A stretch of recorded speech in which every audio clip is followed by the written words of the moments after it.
हर खबर पर होगी आपकी पकड़। डाउनलोड कीजिए एबीपी लाइव ऐप। प्रधानमंत्री नरेंद्र मोदी जैन समाज को संबोधित कर रहे हैं, सीधे आपको वहां लिए चलते हैं। और टेक्नोलॉजी के माध्यम से इस कार्यक्रम में जुड़े हुए सभी महानुभाव, सभी साथी, ये हम सभी का सौभाग्य है कि संत प्रवर आचार्य श्री महाप्रज्ञ जी की जन्म शताब्दी के पवित्र अवसर पर हम सब एक साथ जुड़े हैं। उनकी कृपा, उनके आशीर्वाद को आप भी, मैं भी और हम सभी अनुभव कर रहे हैं। संत प्रवर आचार्य श्री महाप्रज्ञ जी, उनको आज नमन करते हुए, उन्हें श्रद्धांजलि देते हुए मैं आप सभी को भी बहुत बहुत शुभकामनाएं देता हूं। मैं आचार्य श्री महाश्रमण जी को भी विशेष रूप से नमन करता हूं, उनका धन्यवाद करता हूं। कोरोना की परिस्थिति के बीच भी उन्होंने इस कार्यक्रम को टेक्नोलॉजी के जरिए इतने प्रभावी ढंग से आयोजित किया है। साथियों, आप में से अनेक जन ऐसे हैं जिन्हें आचार्य श्री महाप्रज्ञ जी के सत्संग और साक्षात्कार दोनों का सौभाग्य प्राप्त हुआ है। और उस समय आपने उनकी आध्यात्मिक ऊर्जा का अनुभव जरूर किया होगा। मैं ऐसा इसलिए कह रहा हूं क्योंकि मुझे मेरे जीवन में ये अवसर आचार्य श्री का विशेष स्नेह और आशीर्वाद का सौभाग्य निरंतर मिलता रहा है। मैं अपने आप को भाग्यशाली मानता हूं। मुझे याद है, जब गुजरात के मुख्यमंत्री के रूप में मैं कार्य संभालता था, उसी कालखंड में आचार्य जी का गुजरात आना हुआ था। मुझे उस समय उनकी अहिंसा यात्रा में, मानवता की सेवा के अभियान में शामिल होने का अवसर भी मिला था। और मैंने तब आचार्य प्रवर के सामने कहा था, मैं चाहता हूं ये तेरा पंथ मेरा पंथ बन जाए। आचार्य श्री के स्नेह से तेरा पंथ भी मेरा पंथ बन गया और मैं भी आचार्य श्री का बन गया। साथियों, मैंने हमेशा उनके सानिध्य में ये अनुभव किया कि उनके जैसे युग ऋषि के जीवन में अपने लिए कुछ नहीं होता है। उनका जीवन, उनका विचार, उनका चिंतन, सब कुछ सिर्फ और सिर्फ समाज के लिए, मानवता के लिए ही होता है। आचार्य महाप्रज्ञ जी कहते भी थे, मैं और मेरा। आचार्य जी बार बार कहते थे, मैं और मेरा छोड़ो तो सब तुम्हारा ही होगा। उनका ये मंत्र, उनका ये दर्शन उनके जीवन में स्पष्ट दिखाई भी देता था।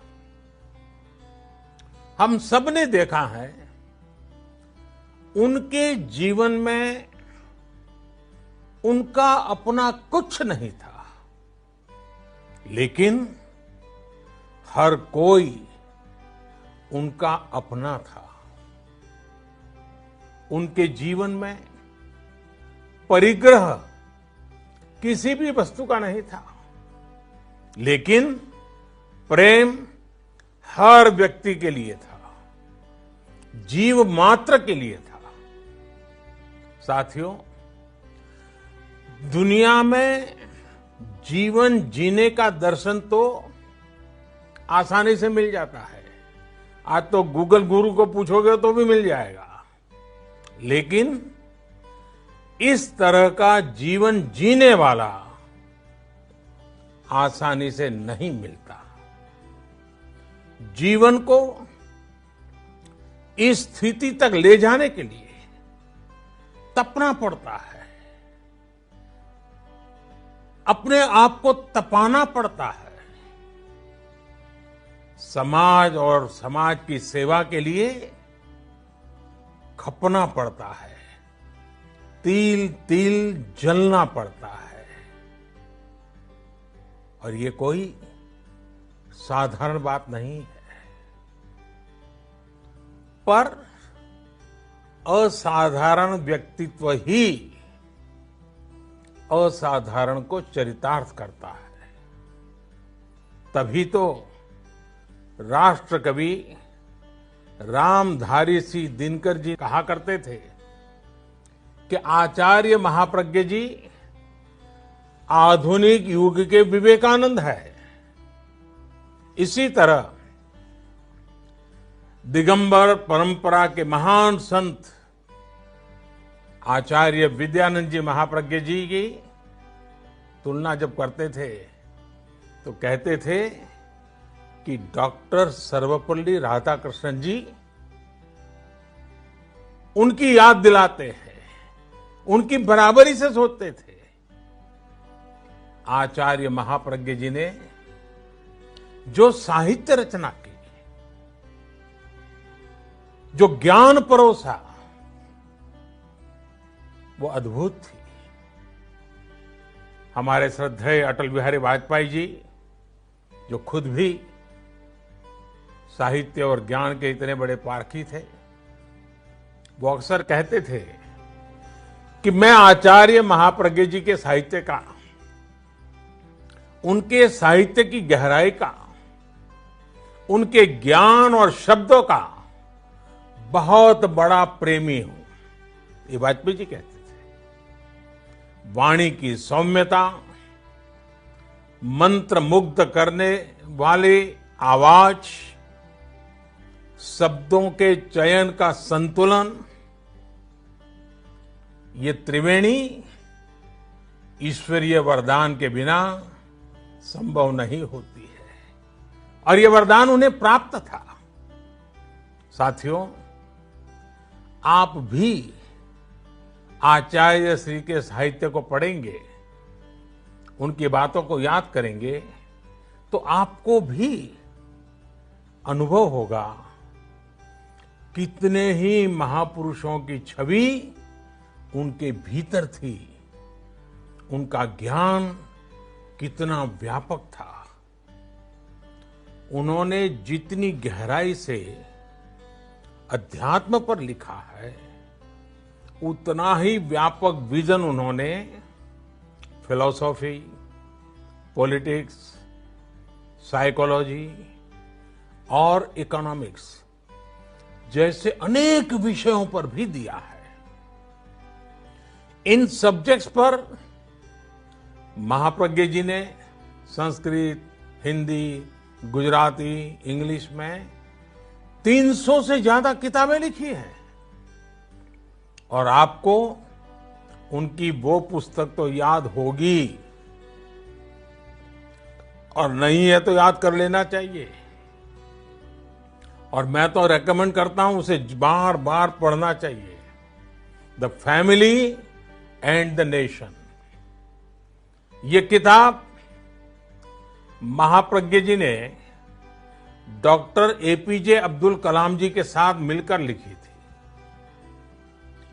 एक परिवार सुखी परिवार कैसे बने, एक सुखी परिवार एक समृद्ध राष्ट्र का निर्माण कैसे कर सकता है, इसका विजन, इन दोनों महापुरुषों ने इस किताब में दिया है।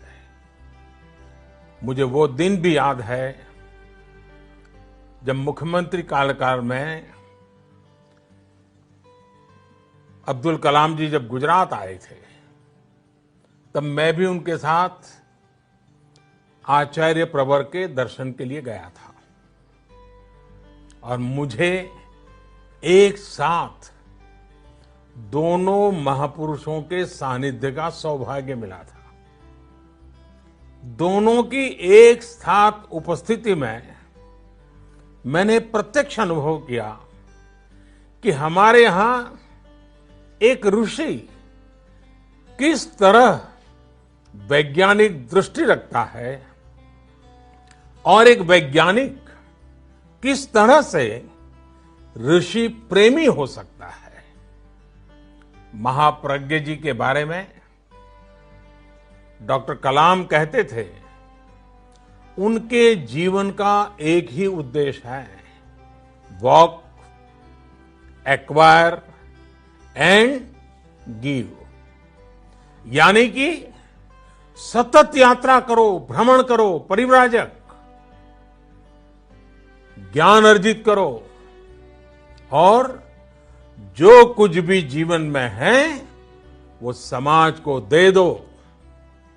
साथियों, महाप्रज्ञ जी ने अपने जीवन में हजारों किलोमीटर की यात्रा और पदयात्रा की।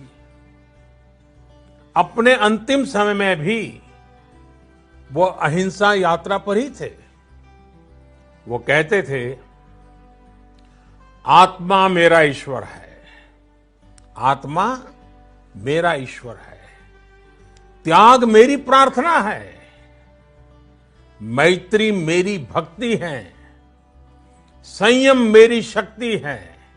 और तो जैन आचार्य महाप्रज्ञ की जन्म शताब्दी के अवसर पर प्रधानमंत्री को आपने सुना।